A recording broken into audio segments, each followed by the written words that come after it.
শুধু কি বই পড়লেই শেখা সম্পূর্ণ হয়, নাকি শেখার সঙ্গে যদি একটু মজা, একটু অভিজ্ঞতা জুড়ে যায় তখনই আসল শেখাটা হয়?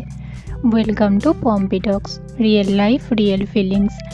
আজ মেয়ের স্কুলে star wars themed outfit day ছিল, তাই কয়েকদিন আগেই ওর জন্য কস্টিউম কিনতে বেরিয়েছিলাম। এখানে এই ধরনের কস্টিউমের জন্য স্পটলাইটে খুব ভালো কালেকশন পাওয়া যায়, তবে আমাদের কাছেরটায় যেতে হলে একটু ঝামেলা, বাস চেঞ্জ, আবার অনেকটা হাঁটা, তাই আমরা একটু দূরের একটা স্পটলাইটে গিয়েছিলাম। সেখান থেকেই ওর জন্য দ্য ম্যান্ডালোরিয়ানের একটা কস্টিউম পেয়ে গিয়েছিলাম। আজ সেটা পরেই ও স্কুলে গেছে, আর ওর এক্সাইটমেন্টটা দেখে সত্যি ভীষণ ভালো লাগছিল। কারণ আজকের দিনটা শুধু পড়াশোনার জন্য নয়, ফান আর অ্যাক্টিভিটির জন্য স্পেশাল। এখানকার এডুকেশন সিস্টেমের একটা জিনিস আমার খুব ভালো লাগে, শুধু বইয়ের মধ্যে সীমাবদ্ধ না থেকে বাচ্চাদের বিভিন্ন অ্যাক্টিভিটির মাধ্যমে শেখানো হয়। স্কুল থেকে আগেই মেল এসেছিল কী কস্টিউম বা অ্যাক্সেসরিজ লাগবে, যাতে বাচ্চারা আরও ইন্টারেস্টেড হয়।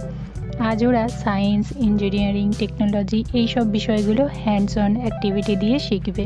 এর ফলে বাচ্চাদের critical thinking, creativity, problem solving এই স্কিলগুলো অনেক ভালোভাবে ডেভেলপ করতে পারবে। আমার কাছে মনে হয় এইভাবে শেখাটা সত্যি মিনিংফুল।